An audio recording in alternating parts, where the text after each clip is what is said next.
Cara, queria te agradecer pela sua disponibilidade, um cara tão ocupado como você, tá aqui nos prestigiando, poxa, atendendo o pessoal, falando um pouco sobre o seu livro, falando um pouquinho também sobre o culto, adoração, enfim, vai ser uma conversa muito bacana.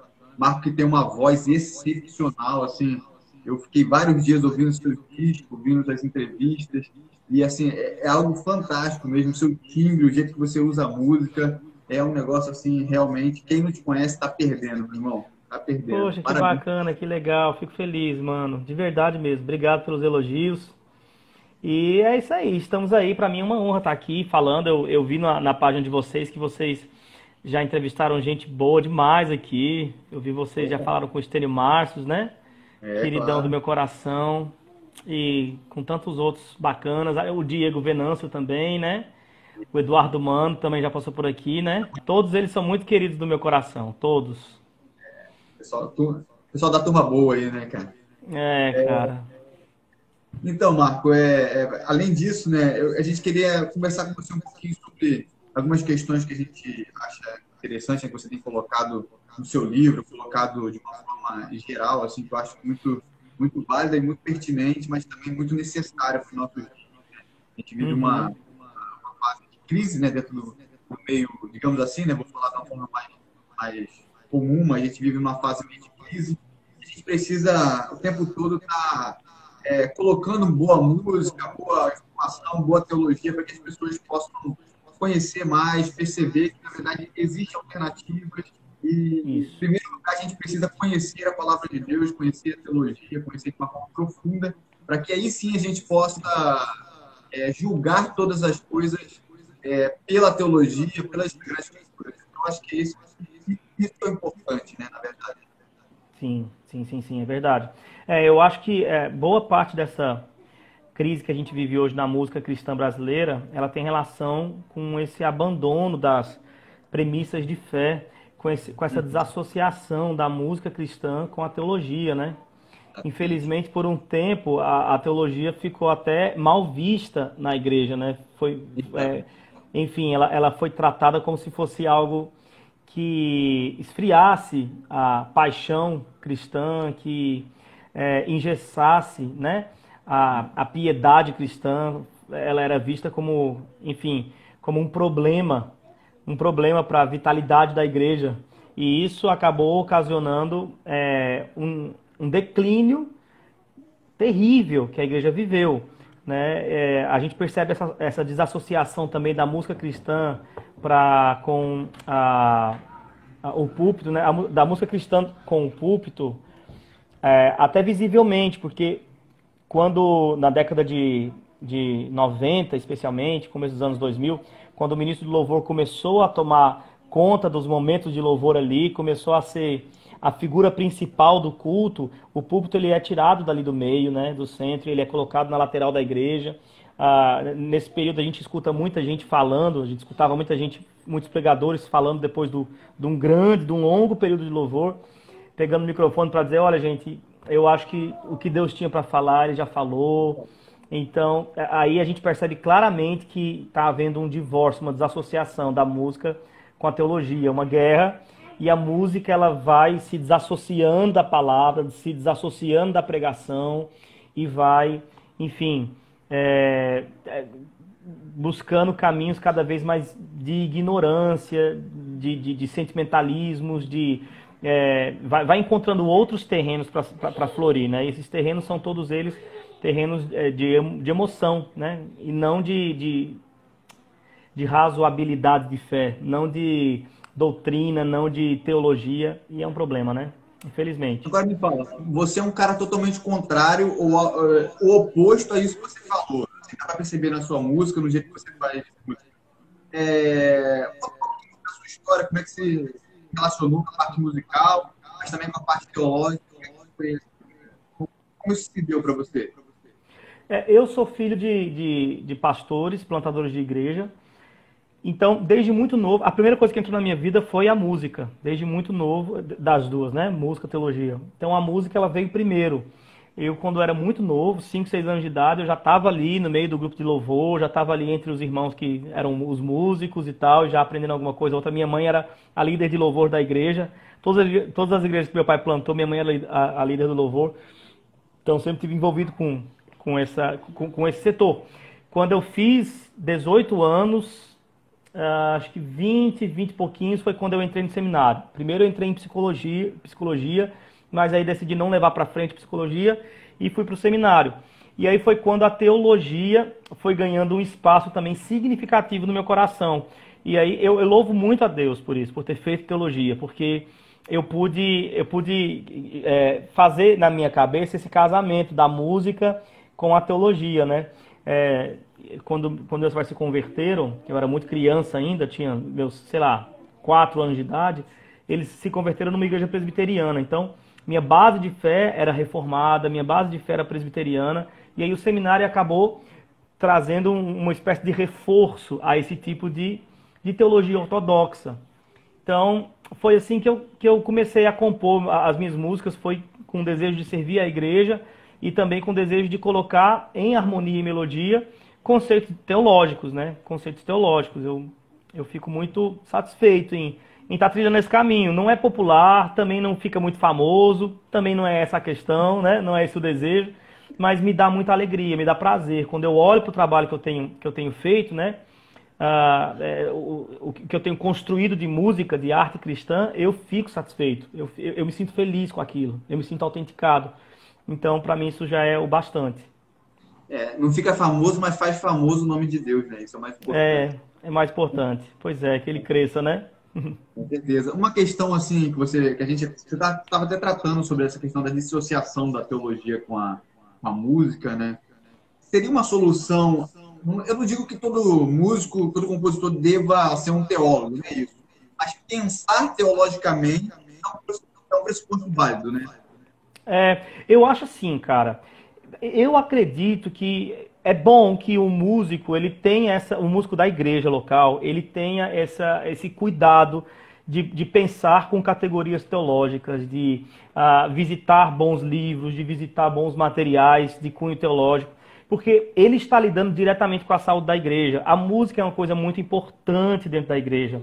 Por quê? Porque a música é importante em qualquer lugar. A música é um elemento cultural importante. A música é um elemento formador de opinião. A música é um elemento que é revolucionário, né? O próprio Sócrates, quando tá Platão, né, registrando um dos diálogos de Sócrates, quando está imaginando um lugar perfeito, uma sociedade perfeita, uma polis ideal, ele cuida em colocar uma nota bem específica quanto ao cuidado que se deve ter com a música daquela cidade. Porque dependendo da música, todos os conceitos políticos da cidade poderiam ser desconstruídos facilmente. Então ele tem uma preocupação para que o estilo da música não fosse alterado sem que passasse por uma espécie de conselho da política da cidade. Agora imagina o nível de importância que a música tem para desconstruir comportamento e construir comportamento. Então isso dentro da igreja também tem reflexo. A música é importante dentro da igreja porque ela constrói identidade de comportamento, ela constrói ela constrói categorias de pensamento e identidade de comportamento. Então é importante que os músicos eles tenham tempo para se dedicar à teologia, ao estudo das escrituras. Se o músico, o líder do louvor da igreja local, ele não tem tempo para isso, porque ele trabalha, porque ele tem família, ou sei lá, qualquer coisa, o trabalho dele exige muito dele, ele não tem essa disponibilidade toda para a teologia, eu acho que o adequado é que ele nunca, absolutamente nunca, escolha nenhum tipo de repertório sem estar ligado, conectado com os pensadores da igreja, né? Com os mestres da igreja, né? Pastor, principalmente, seminaristas, estudantes de teologia. O músico não pode estar autonomamente decidindo sobre o futuro de repertório da igreja. Porque se ele faz isso de maneira impensada, de maneira, enfim, despretensiosa, não intencionalizado, ele pode levar a igreja para um caminho bem distante daquilo que seria o ideal. Né? Na verdade, isso é um grande alerta, né? Um grande alerta, porque, como Lutero falava, né, a pregação dele, assim, as pessoas iam embora, na próxima semana já não mais as músicas que eram pensadas no essas ficam, né? A pessoa fica cantarolando. Exatamente. Exatamente. Lutero, ele entendeu isso tão bem quanto Sócrates, né? A Exatamente. importância da música. Então, esses conceitos ficam rodando e a pessoa, na verdade, fica vivendo uma esquizofrenia, porque o pastor prega uma coisa e a música cantada, ela está indo em contraponto, ou Para seja, outro caminho. ao Pois encontro é. daquilo que está sendo pregado, né? Então, Sim. se não tiver essa base, esse balanceio, essa dieta feita de maneira adequada, pode jogar Uhum. a perder, né? Sim, completamente. Eu tenho um capítulo no Vida Após o Gospel, aqueles caras que fazem o jabá, né? Gente, Opa, quem não conhece meu livro, esse aqui é o Vida Após o Gospel. Eu lancei ele o ano passado pela Box 95. Foi um prazer que Deus me deu, uma alegria. E se você quiser, vocês podem pedir no direct. Mas eu e é um dos lancei livros esse. mais vendidos, né, que tem de cunho Foi, reformado. cara. Sim, ele foi. O ano passado ele entrou no top 5 dos livros reformados mais vendidos, de fato. E eu fiquei muito feliz por isso. Mas eu ia dizendo que eu tenho um capítulo aqui no livro especificamente que lida com a questão da contribuição de Lutero na música. Que legal. Lutero é aquele cara que você falou, né? Ele entendeu que as pessoas iam para as reuniões, ouviam ele pregar por 1 hora e meia e depois saía cantarolando a música de abertura da reunião. Então, e aí ele, embora ele não fosse um exímio compositor, mas ele usou o pouco de conhecimento que ele tinha sobre a música para poder fazer alguma coisa, para poder cooperar. Então a música ela tem essa capacidade de reforçar grandes premissas. Veja como a música molda o nosso comportamento. A gente no Brasil, a gente se parece muito mais com o quê? Com o nosso compêndio que rege o comportamento do brasileiro, né? A Constituição, aquela brochura enorme de Constituição que tanto é discutida na Câmara dos Deputados e tal, ou a gente se parece mais com as músicas da Anitta, com as músicas do malandro carioca, né, do morro, com as músicas... O que fotografa melhor a nossa sociedade brasileira? Obviamente é a canção, obviamente é a música. A gente se parece muito mais com o que canta do que com o que os nossos teóricos elaboraram de comportamento. E assim também é na igreja. A gente se parece muito mais com as músicas gospel, né? Com aquilo que a música gospel apresenta pra gente de categoria de pensamento, de identidade de comportamento, do que com o nosso compêndio de comportamento e nossa né? Regra de fé e prática, com a nossa escritura. Então, é por isso que a preocupação com a música, ela não deve ser levada nas coxas, não. Preocupação com o que se canta, ela tem que ser sempre gigante na igreja. Cara, que fantástico isso, que fantástico. Muito, muito legal mesmo, muito pertinente isso que você está falando. O É, conceito que você trabalha no seu livro, que é a questão do louvor em si, né? Eu queria que você definisse isso um pouquinho mais. Assim, tem a ver só com isso cantar ou é algo mais abrangente?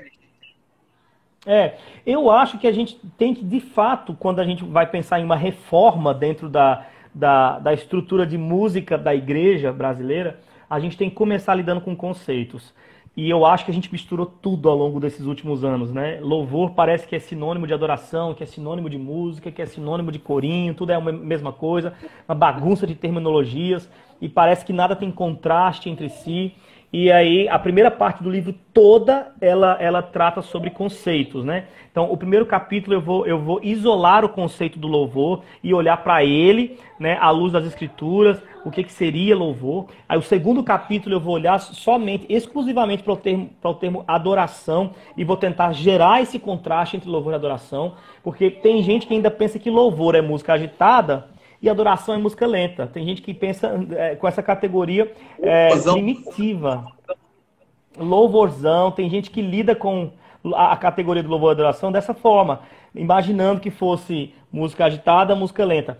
Então, e é muito bacana quando você vai para as escrituras tentar construir uma teologia bíblica sobre o louvor e a adoração especificamente, e você entende que, embora hoje todas as nossas conferências sobre adoração, elas tenham um teor gigante de música, um apelo enorme para a música, mas a Bíblia não lida com a adoração como se ela fosse música. A Bíblia não chama a música de adoração. Primeira vez que o termo aparece nas Escrituras é, por exemplo, no episódio de Abraão, quando Abraão está indo entregar, Gênesis 22, quando Abraão está indo entregar o seu filho em obediência ao pedido de Deus, um pedido que foi terrível, né? Qualquer um poderia chamar esse ato de entregar o seu filho para Deus, né, numa pedra fria de sacrifício, poderia chamar isso de tristeza, de lamento, de qualquer coisa. Abraão chamou isso de adoração. Então, para Abraão, a adoração era obediência a Deus, né? É uma obediência última a Deus. A palavra em si, adoração, ela significa prostrar-se com o rosto em terra. Então, a ideia de Abraão ali no monte não era cantar nenhuma cantiga, não era balbuciar nenhuma dos seus hinos tradicionais, não era nem sequer para bater palma ou tocar um sino. O que Abraão estava indo ali fazer era prostrar sua vontade diante da vontade de Deus, era confessar na prática que Deus é Deus e que a sua vontade é soberana sobre si mesmo. E ele, apenas um servo dos seus desejos, dos desejos de Deus. Era isso que Abraão ia fazer ali. Já louvor, o louvor ele tem uma abrangência para além da música. O louvor ele também pode ser música, porque louvar é elogiar a Deus. Na Bíblia, o louvor aparece sempre conectado com canção. A adoração não. Nem sempre a adoração está conectada com canção. Na verdade, raramente. Eu não sei, eu não tenho nem memória de algum momento em que a palavra adoração aparecesse junto com música. Mas o louvor sempre está conectado. Em Apocalipse, nos Salmos também, louvai ao Senhor, blá, blá, blá. Então, ao som de adufes e danças e tudo isso. Então, o louvor, ele tem sim uma relação bem estrita com a música, mas o louvor ele vai para além da música. O louvor ele vai para qualquer tipo de manifestação do coração de alguém que elogia a Deus ou a qualquer coisa. O louvor é um elogio, é uma prestação de devoção, né? É uma devoção que se manifesta exteriormente. Então, eu vou meditar um pouco sobre isso e também sobre outros conceitos. Vou falar sobre o próprio conceito do gospel, né? O que seria isso? Como é que essa palavra ganhou como é que ela foi introduzida dentro do vocabulário do cristão brasileiro e por aí caminha. Mas que o fato é que a gente precisa lidar com os conceitos e sempre por meio das instruções bíblicas. A gente está muito distante dos conceitos. A gente é uma levita de música levita é uma loucura, não é não? O problema é que as pessoas tendem a falar que conceitos é algo superficial. Não, isso aí é muito técnico, né? Técnico. Fundamentais para quando a gente vai colocá-las em prática. Se a gente não tem os conceitos bem definidos na cabeça, a gente não consegue viver aquilo, né? Porque a gente vive aquilo que tem na cabeça. Se não tiver na cabeça, como a gente viver, né? As pessoas têm problema hoje com conceito e com rótulo, né? E aí nessa de ter problema com conceito e com rótulo, né? Tudo que lembra uma espécie de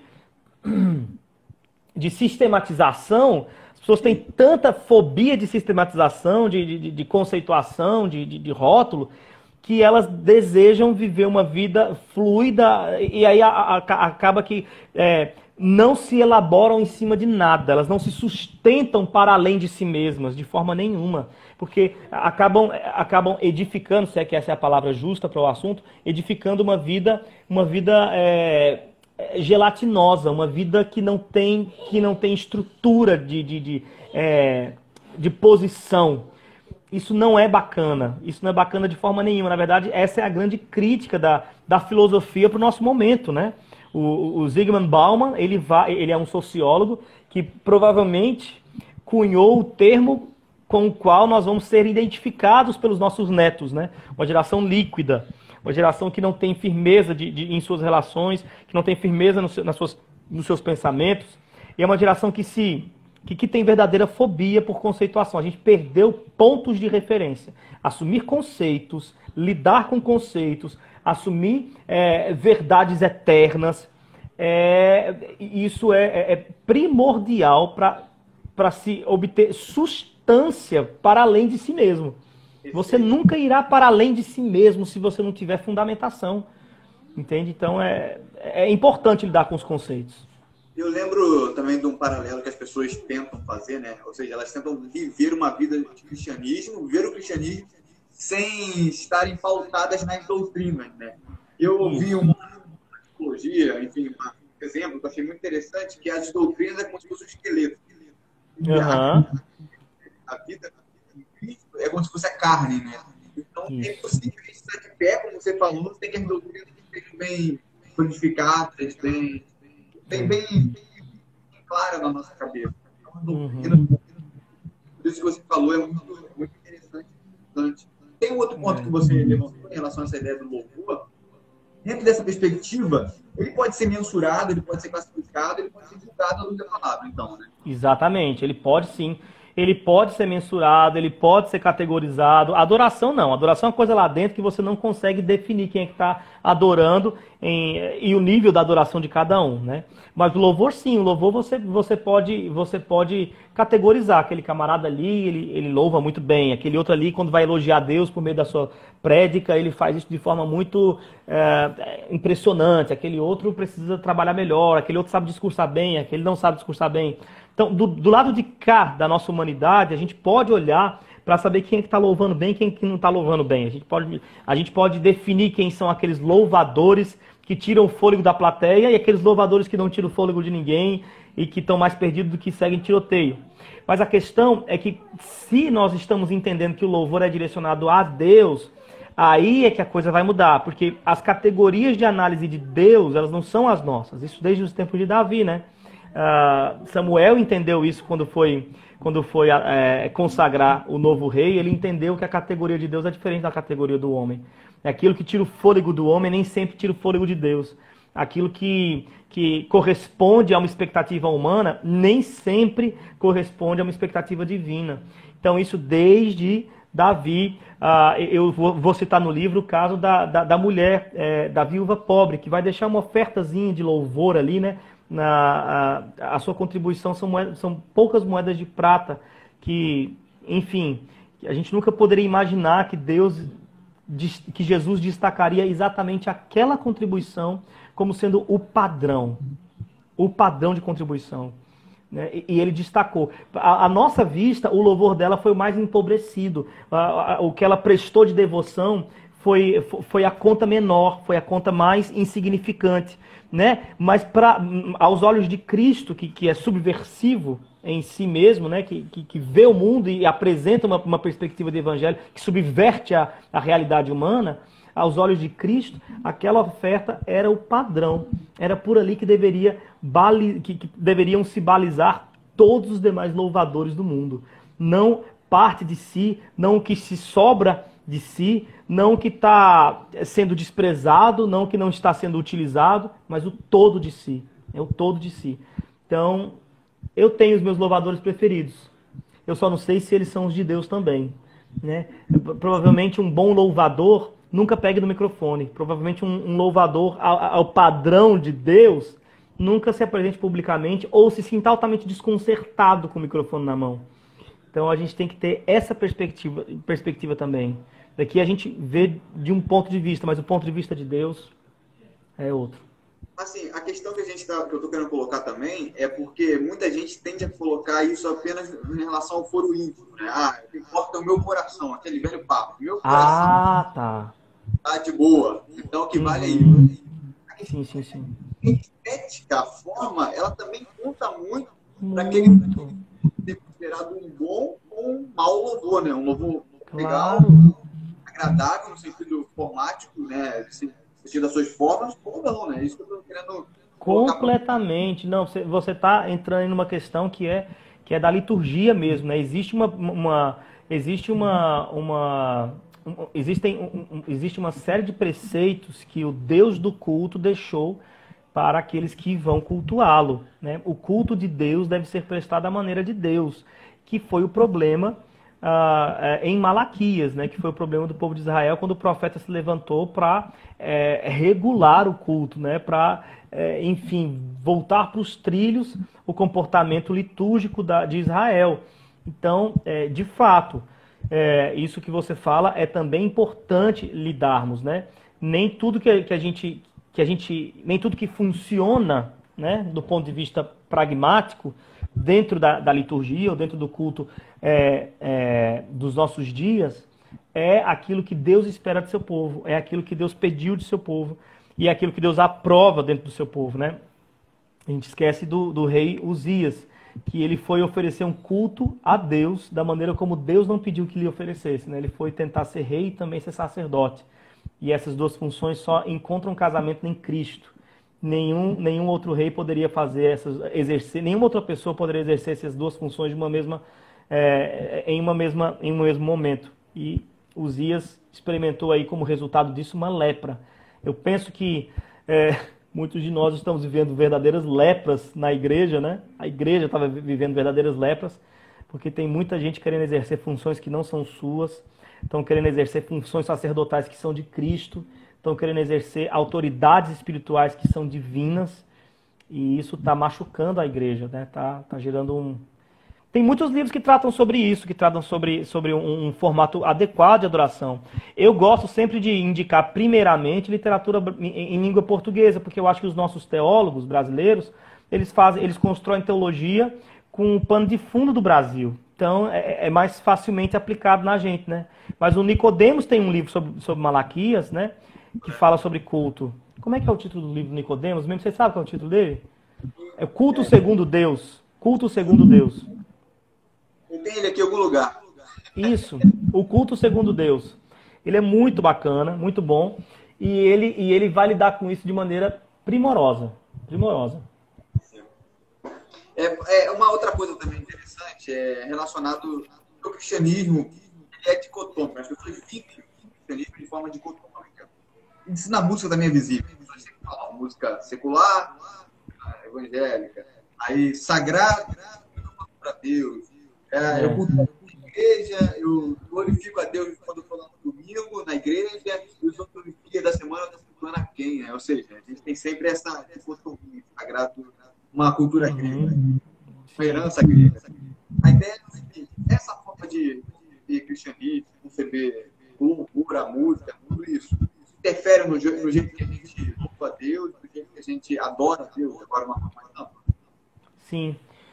Interfere muito. É um problema, né? Ver a vida dicotomizada, ver a vida dividida dessa forma medieval, eu diria, enfim, dicotomizar a vida entre sagrado e profano é desprezar a obra de Cristo, a obra de redenção de Cristo. Em última análise, é desprezar o que Cristo fez, que foi convergir em si mesmo todas as coisas, né? Foi derribar o templo, ou seja, derribar o muro que dividia aquilo que era o local sacro, o local litúrgico, e estender essa adoração de vida para além dos limites do templo, né? Foi a questão que ele teve de lidar, por exemplo, com a mulher samaritana no poço, quando ela entendeu que estava diante de alguém que poderia resolver suas questões espirituais, que estava diante de alguém diferenciado.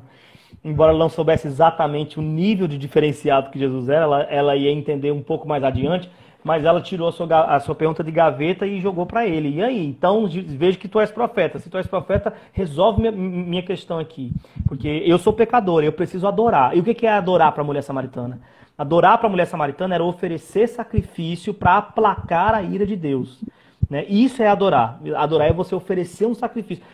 Quando a gente lê o texto da mulher samaritana hoje, as pessoas leem com os óculos do seu tempo e pensam que adorar é onde é que eu vou para cantar uma música, né? Onde é que eu vou fazer um worshipzão ali, ficar batendo cabeça ali, né? Mas a mulher samaritana não estava atrás de transe, ela não estava atrás de cantar música ou de dançar. Ela estava atrás de aplacar a ira de Deus, porque ela era pecadora e ela sabia disso. E Jesus havia acabado de jogar na cara dela que ela era pecadora. Jesus jogou na cara dela que ela tinha um problema moral diante de Deus. Você já teve 5 homens, 4 homens, e o que você está agora não é teu marido. Então ela falou assim, beleza, então você é profeta, então como é que eu aplaco a ira de Deus? Onde é que eu vou para adorar, para oferecer sacrifício? Eu vou para o seu povo aí judeu fala que eu tenho que ir para o templo, mas o meu povo samaritano diz que é no Monte Gerizim que se deve adorar. E onde é que resolve essa questão? E aí Jesus vai dizer para ela, olha, não é nem aqui nem ali. Chegará o tempo, esse tempo chegou, e foi aí que os muros começam a ruir e são definitivamente esfarelados na crucificação, ressurreição e ascensão de Cristo. Ele diz, o tempo chegou em que os verdadeiros adoradores adorarão o Pai em espírito e em verdade. Ela pergunta, local A ou local B?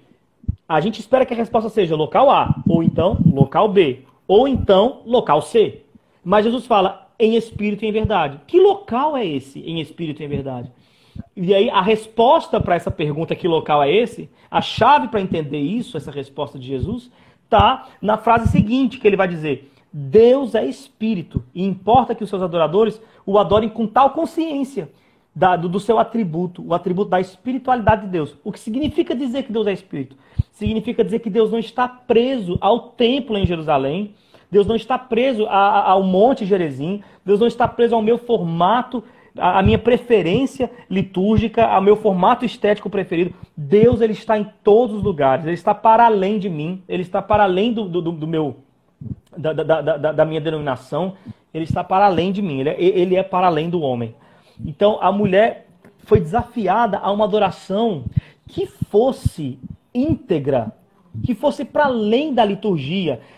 Ela foi desafiada a ver Deus para além do culto, a ver Deus na rua, a ver Deus no trabalho, a ver Deus nas relações dela sociais, a ver Deus na solitude dela do quarto, a ver Deus nas suas questões mais íntimas, nas suas questões mais compartilháveis. Então ela foi desafiada a entender que não havia mais essa divisão entre sacro e profano. Essa divisão entre sacro e profano está nos corações dos homens agora. Ou eu sou sacro, ou eu sou profano. Ou eu sou santificado por esse Deus que é espírito e habita em mim, ou eu sou profano. Ou eu adoro a ele dentro da sua liturgia religiosa, dentro do local de comunhão, de congregação dos santos, e também eu adoro igualmente na minha vida diária, na minha convivência com os meus familiares, enfim, nas minhas decisões mais íntimas e nas minhas decisões mais coletivas. Ou então eu sou um profano. E sou um profano no seu culto, sou um profano na sua igreja, sou um profano entre o seu povo, e sou um profano na minha faculdade, sou um profano na rua. Entende? Ou é tudo, ou é tudo. Ou é tudo, ou é tudo. Ou é todo sacro, ou é todo profano. É muito interessante isso. Eu lembro que uma vez eu sou trompetista, né? Eu fui consertar um instrumento, quebrou um negócio. E eu tinha uma loja assim que o cara, eu vi que ele conseguiria consertar o negócio pra mim, né? Do meu instrumento. Eu fui lá e falei: você é músico, você é legal.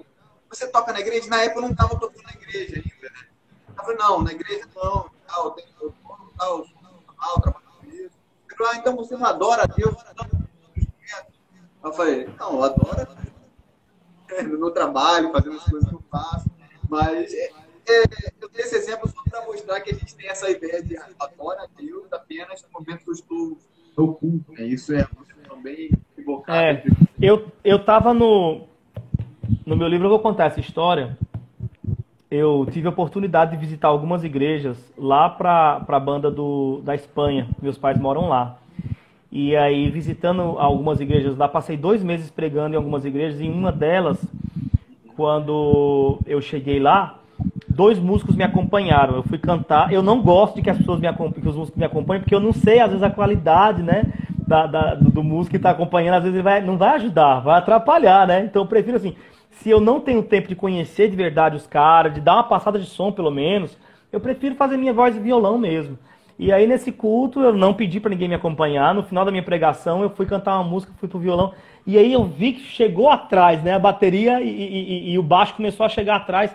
Eu falei: nossa, Deus do céu, socorro, Deus. Né? Mas a coisa funcionou muito bem. Eles eram assim altamente entrosados. Eles tinham um nível um nível técnico absurdo. Absurdo. Eu terminei a música. É isso, é saber perceber aonde você está entrando, né? Para somar e não atrapalhar. Às vezes o cara pode ser até bom tecnicamente, mas ele começa a botar muita coisa, inverter acorde. Nossa, Deus do céu! É pedra de tropeço. Pedra de tropeço. Olha aqui o Ian. Esse cara que está comentando aqui, Ian, ele era meu guitarrista da minha banda que acabou, mas ele continua sendo meu amigo, meu guitarrista. Gente boa demais. Pois é, Ian, você não estava lá nesse dia, esses caras fizeram essa surpresinha. Mas foi maravilhoso. E eu virei para trás, depois que terminou tudo, eu fui cumprimentá-los. Eu não sabia se eles eram brasileiros, a igreja lá não era brasileira. Aí eu fui cumprimentá-los e eles eram brasileiros. Falei: caramba, vocês são muito bons. Vocês tocam pra caramba, velho. Que doideira. Aí eles falam: não, a gente veio aqui trabalhar, a gente veio pra Espanha pra trabalhar. Isso era em Barcelona. A gente veio trabalhar aqui e tal, a gente veio tocar na noite. Aí eu falei, a gente toca jazz na noite, eu e ele e tal. Eu falei, cara, onde é que vocês vão tocar essa semana? Porque eu quero assistir vocês lá. Ele falou, não, a gente veio tocar na noite, mas aí assim que a gente chegou aqui, o pastor explicou pra gente o tanto que é importante que o músico cristão toque só na igreja, papapá. Então a gente não toca mais na noite. Aí eu falei, como é que vocês pagam as contas de casa de vocês? Ele falou, não, um irmão ou outro às vezes dá uma oferta pra gente. Cara, como é que pode, cara, um negócio desse? Que coisa horrível. O médico lá de Barcelona, ele pode ir para a igreja no domingo e passar a semana toda fazendo cirurgia, né? O professor de Barcelona, ele pode ir para a igreja no domingo e passar a semana toda dando aula de evolucionismo. Tem mais essa, né? Mas o músico, ele não pode tocar. Ele não pode tocar, não pode levantar a grana dele. Então, que pena essa visão dicotomizada do mundo, né? Esses caras poderiam estar glorificando muito a Deus nos barzinhos aí de Barcelona, nos restaurantes e onde mais eles pudessem chegar, né? Onde Deus abrisse a porta para eles, né? Amém. Marco, eu vou aproveitar uma pergunta que foi feita pelo meu amigo Krensky ali e vou emendar aqui numa ideia que a gente tem, né? A Igreja Reformada é muito ligada ao canto congregacional. E essa herança é uma herança genevrina, uma herança claro. Reformada mesmo. Agora, tem essa ideia de que os nossos reformadores genebrinos, né, da ala reformada, eles não valorizaram tanto a questão musical dentro do em si. Como Lutero, por exemplo, que recomendava influenciou muito infelizmente enfim, compositores. A gente até fala que a história da música ela é pós-Lutero, né? Porque Lutero tinha música para o público e música era tudo música. Então a questão de Lutero vai para além do que passa isso. Então, essa ideia que ao fim dos reformadores genevinos não valorizaram tanto como você acha que pode ter influenciado como as igrejas reformadas fazem música, porque muita gente tem a falar, a ligar. Canto congregacional, canto congregacional, beleza. Acorde só pode ter não pode ter uma bacana, não pode ter uma elaboração, seja mais musical, tenha mais elementos harmônicos, e aí não. Canto congregacional só pode ser esse negócio básico mesmo, ficar com pão, como o pessoal fala. E aí, como é que você vê isso? Cara, interessante sua pergunta, porque eu não sei se você está sabendo que esse é o tema do meu livro novo. Você está sabendo sobre isso? Não? Tá vendo? Esse é o aqui, ó, tá aqui na sua frente aqui para você, ó. Já tem algumas páginas escritas já. Meu livro novo vai ser sobre isso. Eu tenho uma insatisfação com a comunidade reformada, sabe? Especialmente, eu tenho que falar do meu tempo, obviamente, especialmente brasileira, no meu contexto, porque eu percebo que a gente investe muito pouco no canto congregacional. Ninguém critica melhor o gospel do que os reformados. Ninguém é capaz de criticar melhor os absurdos e os exageros da música pentecostal do que o calvinista Chatonil do reformado. Esse cara é maravilhoso para criticar. Ele é o cara, ele joga três teologia sistemática na cara da galera, 5 livros de Calvino, joga o princípio regulador do culto de Westminster também na mesa e sai de van de oclinho, falei e abafei. Beleza, você sabe criticar muito bem. Agora a minha questão é, quando é que os nossos jovens reformados vão considerar labutar por um louvor contemporâneo, congregacional, como algo a que se deva gastar uma vida inteira, sabe? Eu fiz uma pesquisa eu vou até pegar a página dessa pesquisa. Eu fiz uma pesquisa para poder basear um pouco do que eu venho falando aqui no livro e deixa eu ver se eu acho ela. E eu perguntei nessa minha pesquisa joguei na internet, né? E perguntei quais eram as músicas que tinham tocado no repertório do domingo anterior da sua igreja. Perguntei isso. E aí, cara, foram quase 500 pessoas respondendo do Brasil inteiro. E quase 500 pessoas respondendo do Brasil inteiro. Estou chegando lá na página. Tá aqui, estou chegando lá. Foram 1.555 músicas citadas, e aí eu tive um trabalhão para categorizar essas músicas. Senhor, vou misturar todas as páginas. Você tá melhor que o Ibope na folha, hein? Pois é, eu perguntei para mais gente que o Ibope, né? E aí, cara, olha, veja bem o gráfico aqui que foi gerado. Das 1.555 músicas, 79,6% delas, que corresponde a toda essa área roxa aqui, 79,6% delas são músicas que nasceram no ambiente pentecostal, de compositores pentecostais. Reformados aqui, a gente vai ter um total de 8,7%. É essa pizzazinha aqui, ó, vermelha. Isso num domingo bom, hein? Isso num domingo bom. Isso aqui espalhado por igrejas de todo o Brasil, né? Então, qual que é a reflexão? Aqui nessa grande pizza pentecostal, não vai encontrar apenas música ruim, não. Muitas músicas boas cantadas em igrejas reformadas nasceram no ambiente pentecostal. Grande é o Senhor, Tu és soberano, e tantas outras que você vai olhar quem foi que contribuiu com essa música, quem trouxe essa música para os presbiterianos cantarem, foi um cara batista, foi um cara arminiano, foi um cara que fala em línguas, foi um cara que é pentecostal. Então, a gente é muito bom para olhar para os pentecostais e dizer assim, vocês fazem tudo errado. Mas a gente, olha a nossa contribuição musical. E aí tem mais uma coisa para dizer sobre isso.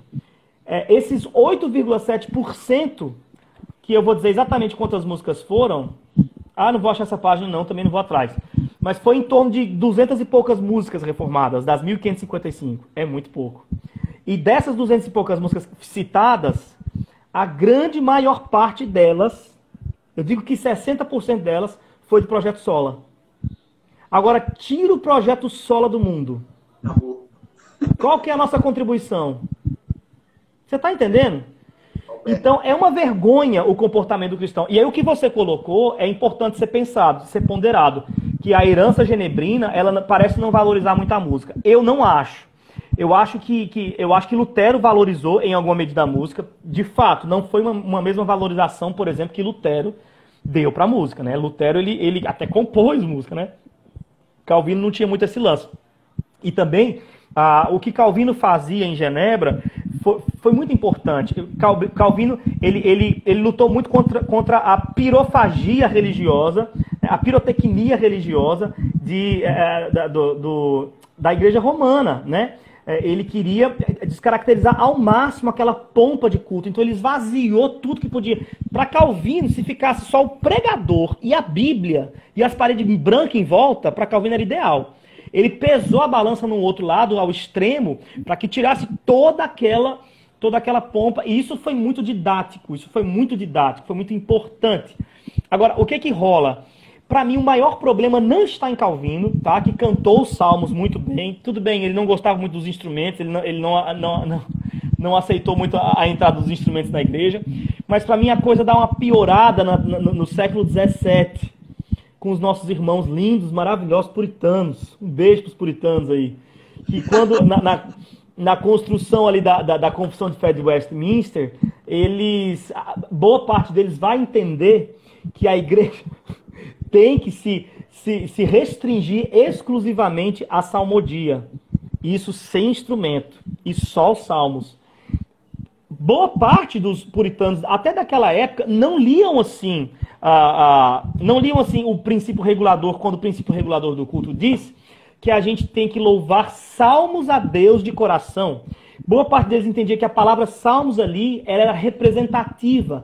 Ela representava canções bíblicas, canções que fossem de teor teológico, de teor bíblico, né? Balizadas por aquilo que os salmos nos oferecem de valores e de princípios. Então, enfim, essa guerra foi se estendendo, foi se arrastando. A salmodia exclusiva nunca ganhou muita repercussão, mas existiu sempre uma áurea na Igreja Reformada de que música é uma questão de quinta categoria da igreja. Sabe? Entre os reformados, o que vinga muito é pregar, é ir para o púlpito, é falar.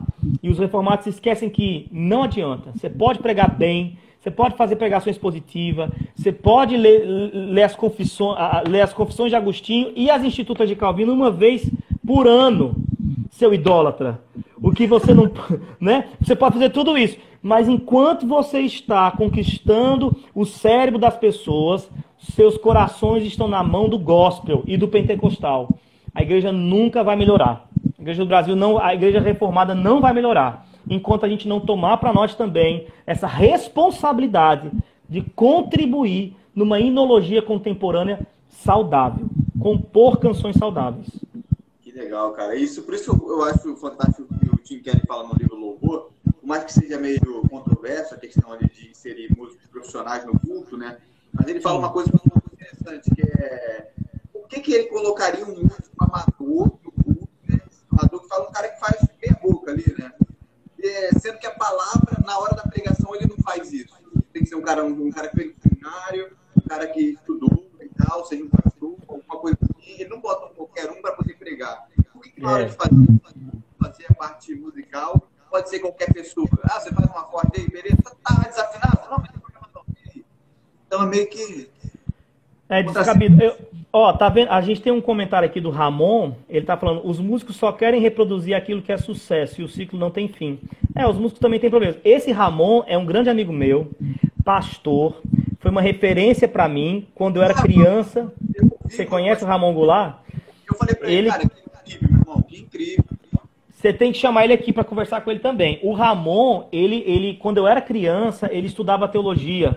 E ele já compunha pensando nessas questões teológicas. As músicas dele são muito responsáveis do ponto de vista teológico. Hoje ele é pastor e cuida do setor de música de uma igreja presbiteriana aqui em João Pessoa. Eu tenho muito carinho pelo Ramon e que bom que ele está por aqui. Que legal. Bom, a gente está caminhando para o final, né? Essa live é fantástica, cara. Vou ficar salvo aí para a gente poder ver isso aí, a dizer que é muito importante, muito pertinente para nós hoje, né? É algo que a gente precisa para agora, é urgente, digamos assim, né? Tem uma questão assim que eu acho interessante de tocar com você, com relação ao processo profissional, né? As suas músicas, elas têm sentido. Você tem um disco que eu até chamei de teologia sistemática, né? Que é um disco inteiro falando sobre teologia. Cara, o que a gente precisa fazer para resgatar essa ideia de falar grande verdade, utilizando a música para isso? Porque hoje a gente vê são duas casas sendo utilizadas. Você tem até teologia, mas não é muito mamão com açúcar, ali, né? Sim, verdade. Mano, eu não sei. Eu, inclusive, assim, sobre o meu projeto musical, eu não sei se você conhece ele completamente, mas, por exemplo, esse disco da Cristologia, que é o Sublime Bem, ele pertence a um projeto maior, né? O meu projeto, que eu me dediquei há 6 anos, exato, o Precioso Evangelho de Cristo, eu fiz um álbum dividido em 4 discos, lancei ao longo de 6 anos.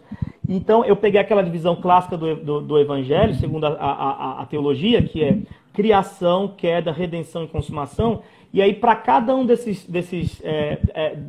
dessas divisões, eu compus um disco inteiro. Então, tem o primeiro disco, que é Prelúdio de Eternidade, só fala sobre Deus, seus atributos, sua criação, a razão pela qual ele criou todas as coisas. O segundo disco, Devaneio, só fala sobre o pecado, as consequências da queda na relação do homem consigo mesmo, na relação do homem com o outro, na relação do homem com Deus. O terceiro disco, que é sobre redenção, ele é cristológico. A primeira faixa fala sobre a divindade de Cristo, a segunda faixa, a humilhação de Cristo, a terceira faixa, a humanidade de Cristo, a quarta faixa, o discurso de Cristo, a quinta faixa, a morte de Cristo, a sexta faixa, a ressurreição de Cristo e a última faixa, uma doxologia a Cristo. E o quarto disco, que foi lançado ano passado, é o disco que fala sobre a consumação, né? O devir. Então, todo o disco gira em torno da questão dos efeitos do evangelho na vida de um cristão. Eu acho que...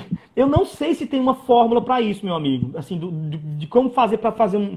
Eu penso que a gente está vivendo um tempo muito... Aquela coisa que a gente falou antes no começo sobre a fluidez das pessoas. As pessoas não têm tempo para dedicar a grandes projetos. A gente não tem mais gente que queira fazer um disco clássico ou um álbum longo. A gente está vivendo tempos de single. O povo não tem nem paciência para ouvir um disco.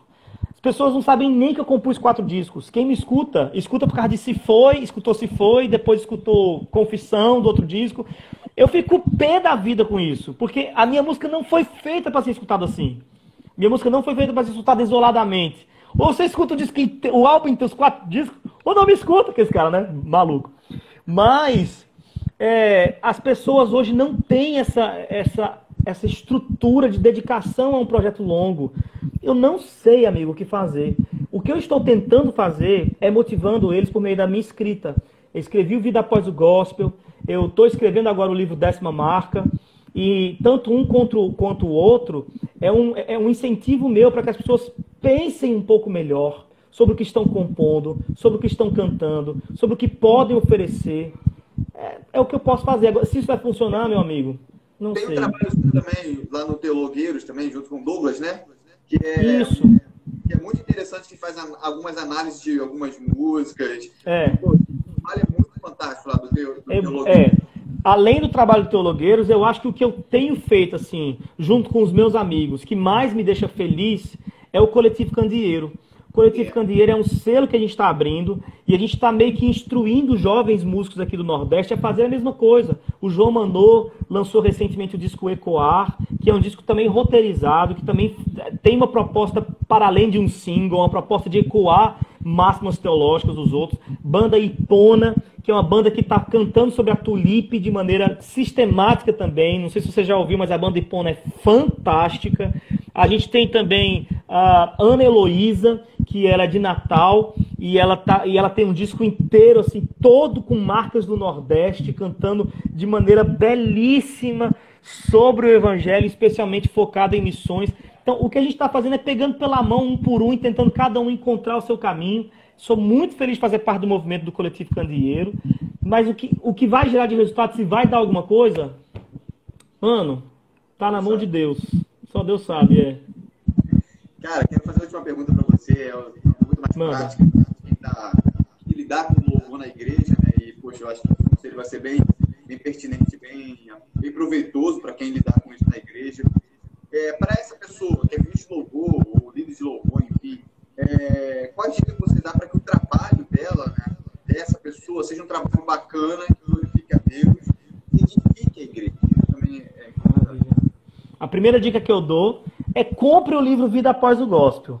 Porque assim você vai estar ajudando a minha família a se alimentar e também vai estar, enfim, tô brincando, mas tô falando sério. Eu acho que o Vida Após o Gospel, ele gera muitas reflexões pertinentes para quem quer construir uma equipe de louvor. Ele é muito focado nisso também, né? Então, mas acima de tudo, pense menor do que a sua sociedade lhe incentiva a pensar. Não seja megalomaníaco. Não queira marcar sua geração. Não queira ser pai de gerações. Abandone a megalomania. Abandone essa ambição gigantesca. Seja só você mesmo. Seja gente, ser humano. Seja a verdade de quem você é. Isso já é muita coisa. Então vá montar uma equipe de louvor não para ganhar o mundo. Não com essa síndrome de Pink e cérebro, né, para conquistar o mundo. Mas vá criar uma equipe de louvor para abençoar a Dona Maria. Para abençoar o seu Zezinho. O que é bom para eles. O que vai ajudá-los a ver melhor a Deus. A enxergar melhor o Evangelho. E faça isso ao lado de gente que pode lhe puxar a orelha. Porque músico é gente que precisa apanhar todo dia. Músico, todo mundo tem que lidar com vaidade, mas o músico, o artista, ainda mais. As pessoas, quando minha esposa engravidou do nosso primeiro filho, muita gente chegou e falou assim, vai nascer um levita, né? Que o povo gosta de chamar a música de levita. Vai nascer um músico, um artista. E eu repreendia, cruzava os dedos, batia na porta, na madeira. Tudo que era simpatia eu fazia para o menino não ser músico. Porque, gente, é uma beleza, é uma bênção ser um músico, mas também é uma maldição. Você não sabe o que é lidar com o estresse de ser aprovado, de fazer algo para ser aplaudido. O músico, o combustível do artista é o aplauso. E o artista cristão, que não pode ser aplaudido, mas tem que levar aplauso a Cristo, que tem que abdicar do seu combustível. É uma vida de renúncia, é uma vida cortante, corta na carne, sangra e dói. Então, se você puder fugir da música, meu lindo, fuja. Se você não puder fugir, pois corra para o Senhor, corra para o Evangelho, porque Ele vai lhe dar graça para você construir sua canção ao lado de gente que possa puxar a sua orelha, ao lado de gente que possa lhe instruir biblicamente, lhe tornar um ser humano melhor. É por aí. Amém, meu irmão. Muito obrigado. Bom, só fala pro pessoal onde o pessoal consegue encontrar o seu livro, na Amazon, onde está por aí. só tá no meu direct. Meu livro ainda não é vendido na Amazon, só tá no meu direct. O pessoal que lançou da Box 95 também não tem mais, já esgotou. Mas aqui no meu direct você pode encontrar, só pedir. E também escutar as músicas no Spotify, seguir o Coletivo Candeeiro, todos os artistas do Coletivo Candeeiro. E qualquer coisa, vem aqui no meu direct conversar comigo, que eu sou um cara do diálogo. Eu gosto de bater papo, viu? Cara, muito obrigado. Beijo nas crianças, Deus abençoe. Obrigado por esse papo maravilhoso. Que, poxa, eu que agradeço. Servir de bênçãos para aquelas pessoas que te ouvem, que possam se aproximar ainda mais de Deus, ouvindo suas canções, uma bela voz, que esse cara tem uma voz fantástica, é absurdo. Primeira vez que eu ouvi você cantar, eu falei, que isso, cara? Não é possível. Você tem uma carreira de mais de 30 anos, né? Sim, sim. São 15 anos. 15 anos, né? Isso. É muito legal, cara. Parabéns. Deus abençoe. Obrigado por esse papo maravilhoso. Espero que o pessoal tenha curtido.